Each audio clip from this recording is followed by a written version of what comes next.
धीमहि धियो यो नः प्रचोदयात्।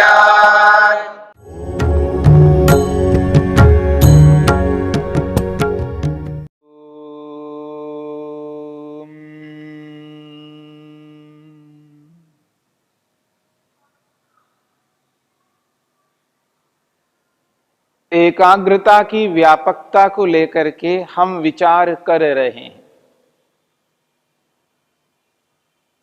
एकाग्रता की व्यापकता का अभिप्राय है जिस पदार्थ में हम एकाग्र होना चाहते हैं वह पदार्थ दो प्रकार का हो सकता है, एक सूक्ष्म और एक स्थूल, एक सबसे छोटा एक सबसे बड़ा। तो यहां पर सूक्ष्मता की ओर और स्थूलता की ओर स्थान की दृष्टि से जो सबसे कम स्थान में आने वाला पदार्थ है वो है सूक्ष्म पदार्थ, और जो सबसे बड़े स्थान में आने वाला जो पदार्थ है वो स्थूल पदार्थ। इसी को अणु के रूप में और महत् के रूप में कहा जाता है। अणु का मतलब है सूक्ष्म पदार्थ और महत् का अर्थ है स्थूल बड़ा पदार्थ। और सूक्ष्मता के साथ में परम शब्द को जोड़ दिया है तो परमाणु बन गया, और महत् के साथ में परम जोड़ दिया तो परम महत् हो गया। तो सूत्र है परमाणु परम महत्वांतोस्य वशीकारः। समाधिपाद का ये 40वां सूत्र है। सूत्र कहता है परमाणु, परम अणु परमाणु, यानी सबसे सूक्ष्म पदार्थ। किसी पदार्थ को आप छोटा बनाते हुए जाइए, किसी वस्तु को कम करते करते करते करते चले जाइए, जो अंतिम इसके आगे और कम नहीं किया जा सकता, यानी इसके आगे और टुकड़ा नहीं किया जा सकता, इसके आगे और कटिंग नहीं कर सकते, इसके आगे उसको दो नहीं बनाया जा सकता। ऐसे किसी पदार्थ को सूक्ष्म करते करते करते करते जहां जाकर के रुक जाएंगे, इससे और सूक्ष्म नहीं हो सकता, उसको कहते हैं परमाणु, एटम।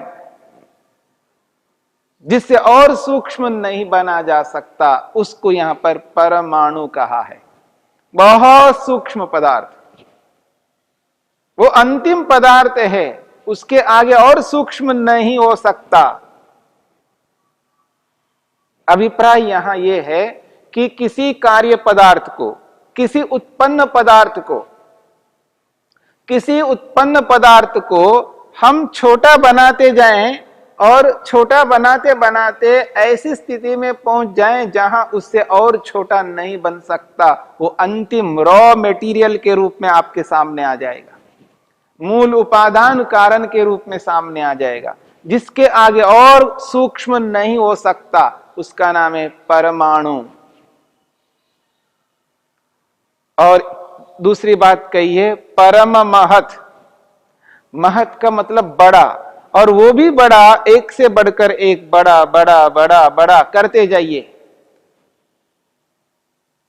अब ये जो बड़े पदार्थों को देखते जाएंगे तो उससे बड़ा और कौन होगा? पृथ्वी है, पृथ्वी से बड़ा सूर्य है, सूर्य से बड़ा आकाशगंगा है, आकाशगंगा से बड़ा पूरा का पूरा ब्रह्मांड है, और ब्रह्मांड से भी बड़ा और कौन होगा? आकाश है, जिसमें सारा का सारा ब्रह्मांड स्थित है। तो बड़े से बड़े पदार्थ की ओर आगे जाएंगे तो सबसे बड़ा पदार्थ है आकाश, जिसके अंदर ये सारा का सारा ब्रह्मांड स्थित है, विद्यमान है। वो है परम महत्। उससे बढ़कर और कोई वस्तु नहीं है, उससे बड़ा कोई पदार्थ नहीं है। सूक्ष्म से सूक्ष्म पदार्थ को परमाणु कहा है और महत से महत परम महत आकाश जैसे पदार्थ को कहा है। तो कहा जा रहा है परमाणु परम महत्वांतः, सूक्ष्म से सूक्ष्म पदार्थ में और स्थूल से स्थूल महत पदार्थ में अस्य, इस मन का, यहां सूत्र में अस्य शब्द मन के लिए आया है। अस्य मनसः, इस मन का वशीकारः, वशित्व हो जाता है, वशीकरण हो जाता है। यानी सूक्ष्म से सूक्ष्म पदार्थ में और स्थूल से स्थूल बड़े से बड़े पदार्थ में मन का नियंत्रण हो जाता है। अर्थात अपने मन को सूक्ष्म से सूक्ष्म पदार्थ में लगा करके मन को अधिकार में लाया जा सकता है, स्थिर किया जा सकता है, एकाग्र किया जा सकता है और बड़े से बड़े पदार्थ में मन को लगा करके एकाग्र किया जा सकता है।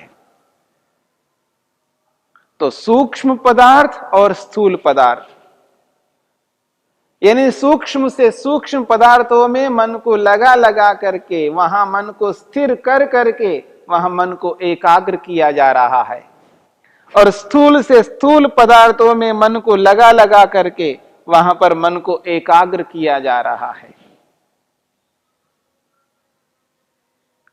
तो व्यक्ति के अंदर एक सामर्थ्य उत्पन्न हो जाता है, क्योंकि उसने अलग अलग उपायों को अपना अपना करके देख चुका है, अभ्यास कर चुका है।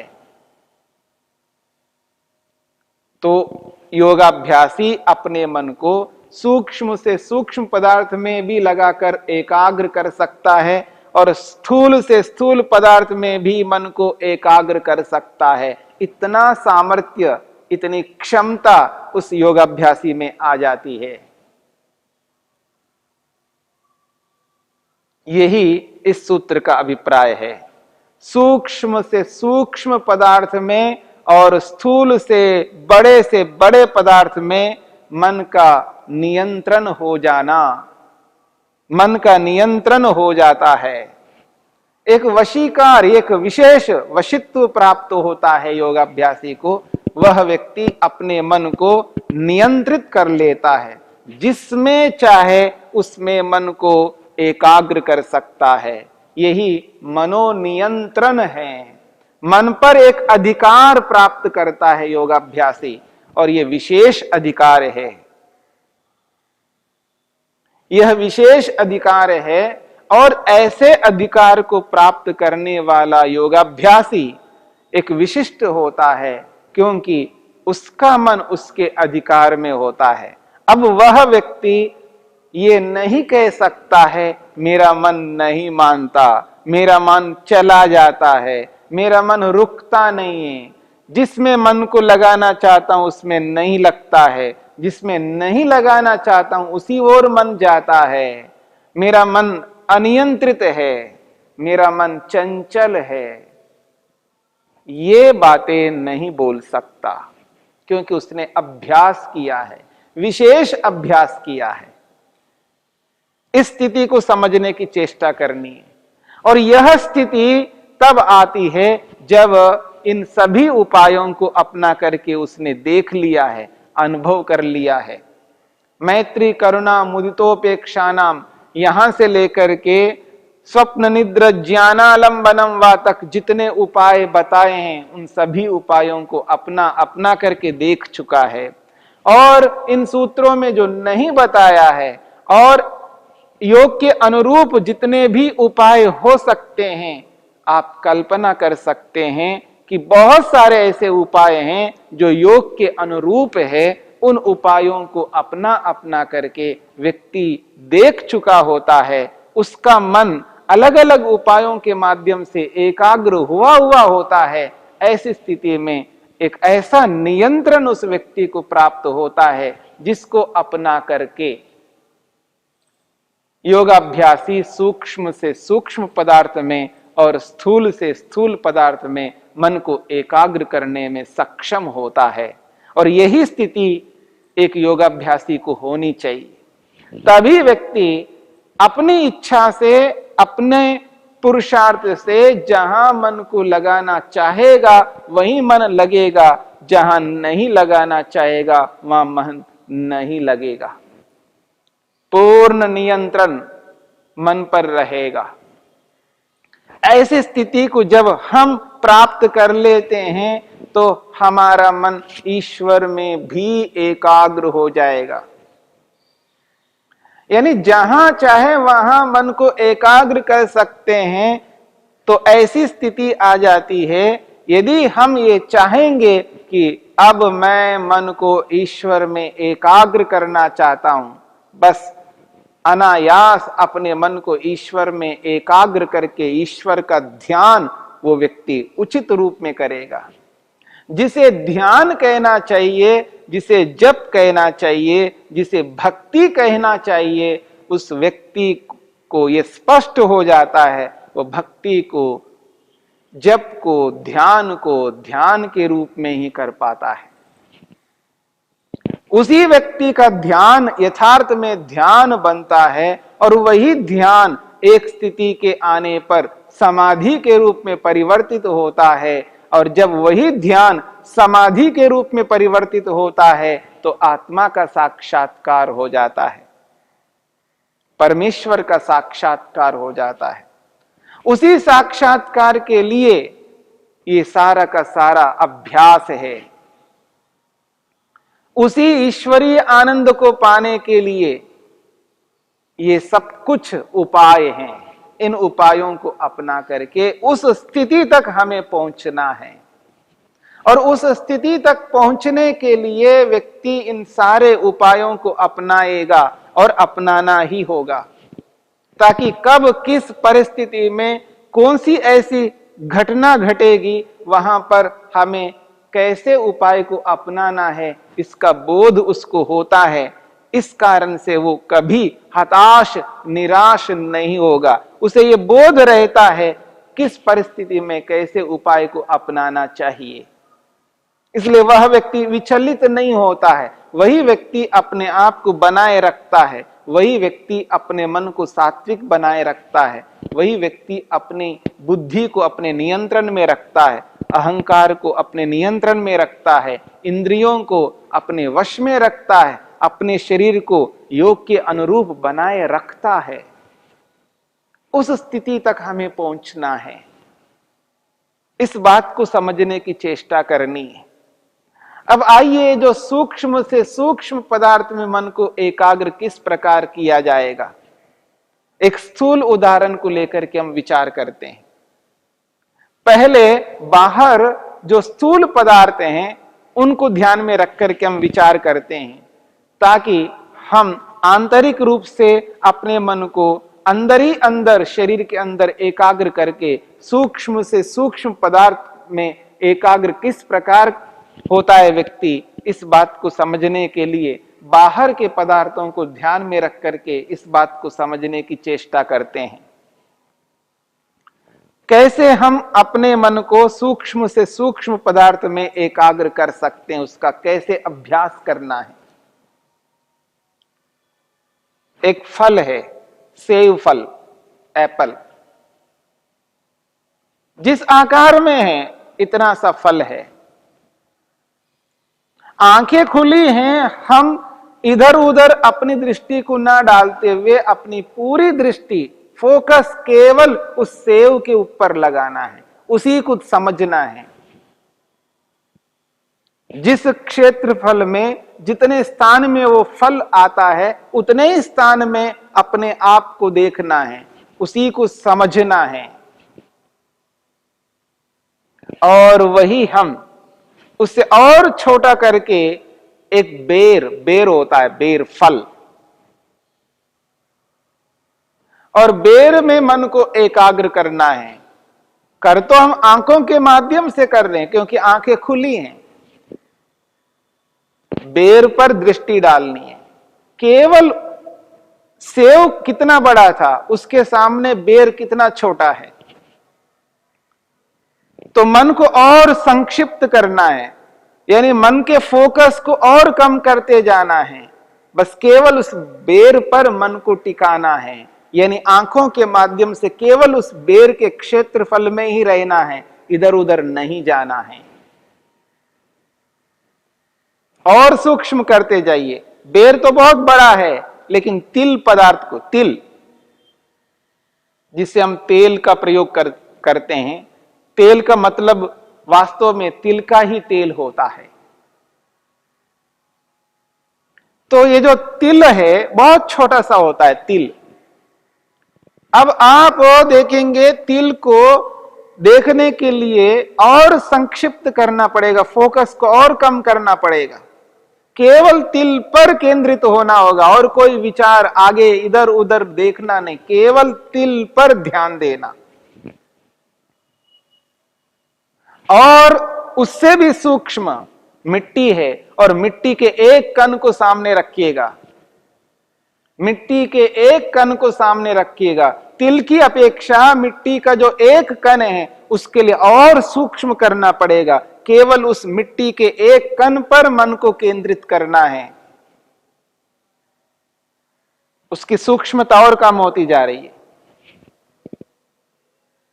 मान लीजिएगा हम एक दूरबीन रख करके देखें और उस मिट्टी के कण से भी और एक सूक्ष्म कण सामने रख लें, तो और मन की सूक्ष्मता को बढ़ाना होगा और कम फोकस करना होगा। केवल उस सूक्ष्म अणु पर, उस अणु पर मन को केंद्रित करना है। तो ये जो सूक्ष्मता है, इस प्रकार की सूक्ष्मता है। जैसे हम बाहर सूक्ष्म की ओर बढ़ते हैं, ठीक इसी प्रकार हम अपने शरीर के अंदर भी सूक्ष्मता की ओर बढ़ेंगे। शरीर के किसी एक अंग पर मन को लगा करके उसी अंग पर मन को केंद्रित करना है, उसी अंग से संबंधित विचार करना है और दूसरा कोई विचार नहीं करना। और शरीर का एक अंग तो बहुत बड़ा होता है, और उससे और छोटा बना करके एक उपांग पर ले जाएंगे, उससे भी छोटा बना करके आप एक ऊतक पर ले जाएंगे, उससे भी छोटा बना करके और एक शरीर का एक अवयव पर ले जाएंगे, और उस अवयव को भी छोटा करके उस अवयव का एक और छोटा अवयव बनाएंगे, मानसिक रूप से, बौद्धिक स्तर पर। तो ऐसे सूक्ष्म से सूक्ष्म, सूक्ष्म से सूक्ष्म पदार्थ में मन को लेते जाना है और उसी में एकाग्र रहना है। यही महर्षि पतंजलि कहना चाहते हैं, सूक्ष्म से सूक्ष्म पदार्थ में मन को एकाग्र करना,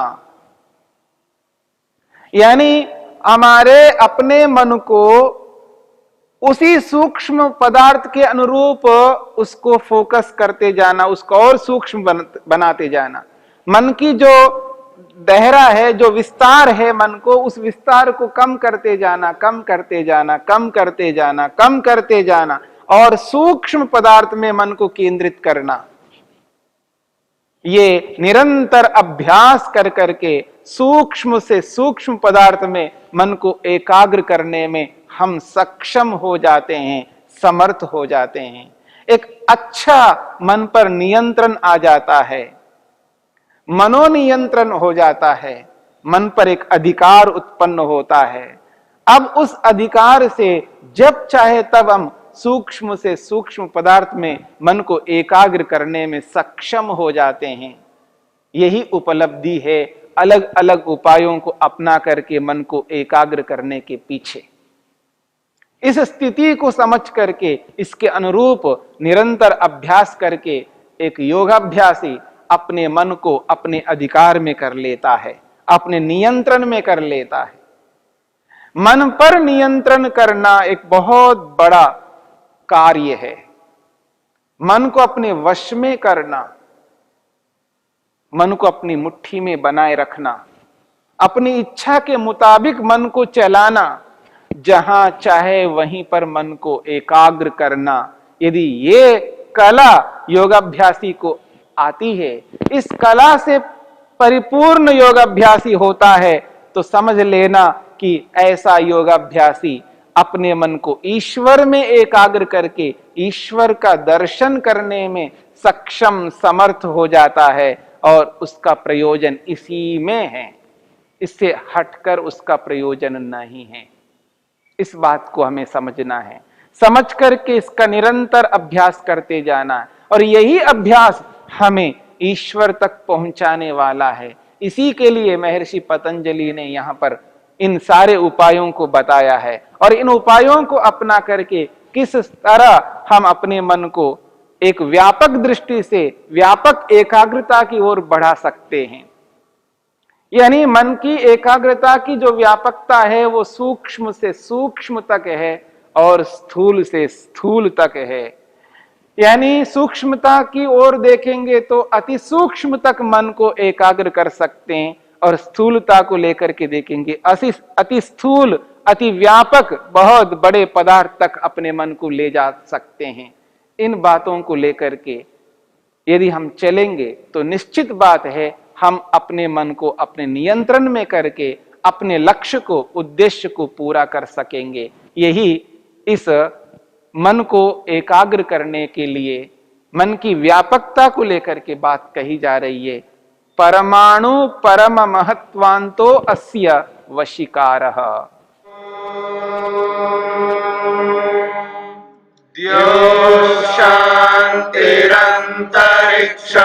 शान्तिः पृथिवी शान्तिरापः शान्तिरोषधयः शान्तिः वनस्पतयः शान्तिर्विश्वे देवाः शान्तिर्ब्रह्म शान्तिः सर्वं शान्ति शान्तिरेव शान्ति क्षमा शान्तिरेधि।